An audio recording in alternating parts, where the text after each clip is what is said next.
শুভ দুপুর। আজকে যে আমি কী করলাম তোমাদের বলতে পারবো না, খালি মেশিন একটু কাজ ছিল, কাজ করেছি, পুজো দিয়েছি।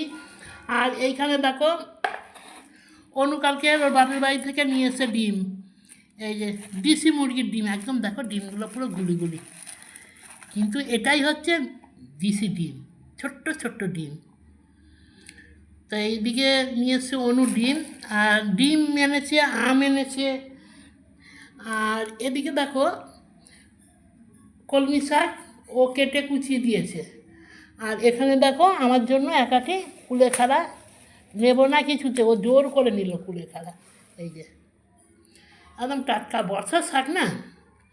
আর এখানে কিন্তু আরও দুটো কলমি শাক রয়েছে, এই যে এই দুটো কালকে করবো, আজকে দুটো করি, কালকে দুটো করবো, এই যে। আর এই প্যাকেটে আছে দেখো এই যে কাঁচা লঙ্কা। আর এইবার রান্নাবান্না বসাবো বন্ধুরা, বেলা কিন্তু অনেকটাই হয়েছে। তা ঠিক আছে বন্ধুরা, এখন আমি আপাতত রান্না বসাই, পরের ভিডিওতে আবার দেখা হবে।